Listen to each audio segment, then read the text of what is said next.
Salam sejahtera buat Bapak Ibu, saudara-saudara sekalian semua. Pada kesempatan ini saya akan memaparkan sebuah khotbah video pastoral. Adapun nats firman Tuhan terambil dari surat Rasul Paulus kepada jemaat Korintus, 1 Korintus pasalnya yang ke-15, ayatnya yang ke-10. Demikian bunyi firman Tuhan. Tetapi karena kasih karunia Allah, aku adalah sebagaimana aku ada sekarang, dan kasih karunia yang dianugerahkannya kepadaku tidak sia-sia. Sebaliknya, aku telah bekerja lebih keras daripada mereka semua. Tetapi bukannya aku, melainkan kasih karunia Allah yang menyertai aku. Semua manusia dalam hidup di dunia ini sedang menempuh satu perjalanan. Satu perjalanan bukan diartikan perjalanan dari lahir, meniti kehidupan sampai lanjut dan meninggal. Bukan arti perjalanan itu seperti demikian. Melainkan satu perjalanan adalah suatu perjalanan yang sungguh-sungguh sejak lahir kita disiapkan, diberikan asupan, wejangan, diberikan bekal-bekal untuk kita menorehkan karya-karya.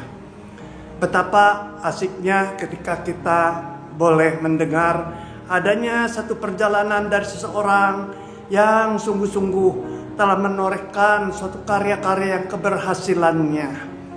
Ya, kalau kita mengingat seorang, misalkan Jack Ma, kita konon mendengar dia adalah satu orang di antara miliar manusia yang ada di daratan Tiongkok, yang berasal dari keluarga kecil sederhana namun bisa meraih sukses.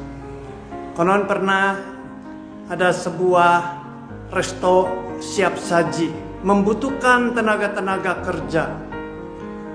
kerja untuk direkrut di resto tersebut. Ada 24 orang yang melamar di resto siap saji tersebut.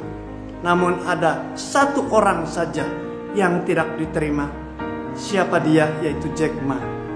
Tetapi Jack Ma ketika terpuruk sampai seperti itu, ia tidak mengisi hari-harinya dengan putus asa ataupun tawar hati. Melainkan dia terus berjuang sampai memunculkan dirinya dari tidak ada apa-apanya menjadi seorang yang kategori kaya raya di daratan Tiongkok, bahkan di dalam dunia.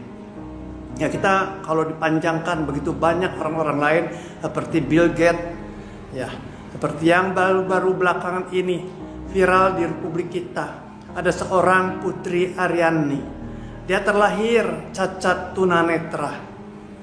Dia tidak bisa melihat orang, tetapi cita-citanya dari kecil.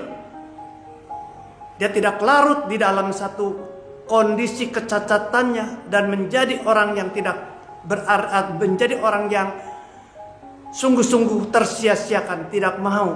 Melainkan dia boleh tidak melihat banyak orang, tapi ingin banyak orang melihat dirinya. Sehingga dia sedari kecil berlatih dengan perjuangan orang tuanya.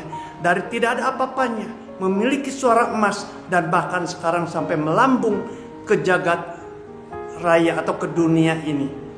Sungguh asik ketika kita mendengar adanya orang-orang dari tidak ada apa-apa menjadi apa-apa, bahkan dari nol menjadi orang-orang yang sungguh-sungguh berhasil dengan meraih hasil yang gilang gemilang. Nah, itu ketika kita pahami adanya suatu orang-orang yang kita rasakan asik ketika meraih sesuatu yang di dunia sekuler. Tapi bagaimana dengan anak-anak Tuhan, orang yang sudah diselamatkan oleh Tuhan?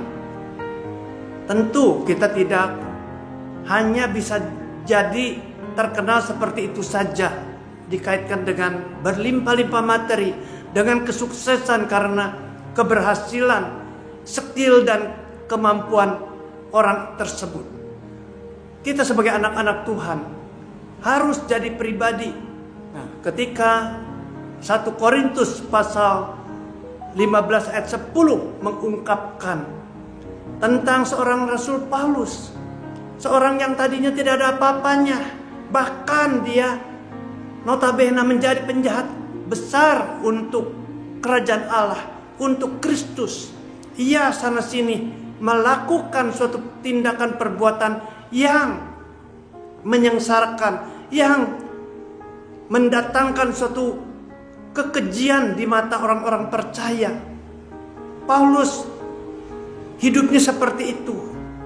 Namun ketika kasih karunia, kata Paulus, kasih karunia Tuhan limpah kepada dirinya, dia tidak bisa mengelak, dia tidak bisa beranjak ke tempat ataupun ke jalan lain selain takluk rebah di hadapan Kristus.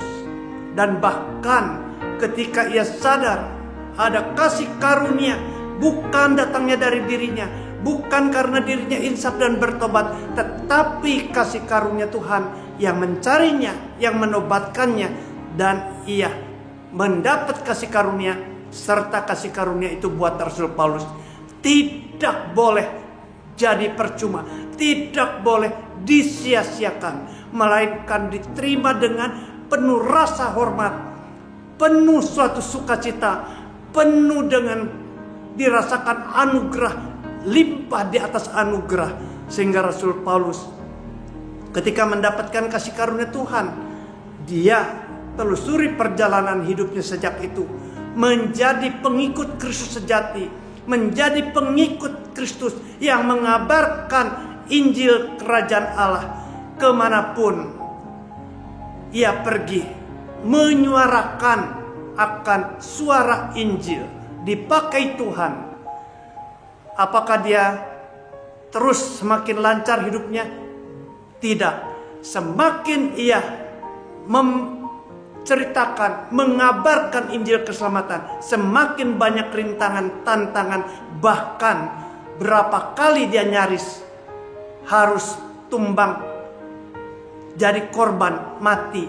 Tetapi Rasul Paulus tidak pernah putus asa, tidak pernah patah arang, melainkan terus selagi ada kesempatan ia kerjakan. Aku bekerja lebih keras, itu bukan karena Paulus hebat, melainkan kata Paulus karena kasih karunia Tuhan yang limpah kepada dirinya. Sehingga mau tidak mau, dia tidak boleh bermalas-malasan, tidak boleh berleha-leha, tidak boleh ongkang kaki, melainkan harus bekerja selagi ada kesempatan untuk memancarkan cahaya kemuliaan daripada Kristus, Sang Tuhan Juru Selamat. Ia pernah didera, ia pernah keluar masuk penjara, ia pernah dilaparkan, ia pernah kedinginan, ia pernah dilempar batu. Tetapi itu semua tidak membuatnya jerak lalu mundur dari pekerjaan pelayanan yang Tuhan sudah anugerahkan, melainkan dia tetap berani.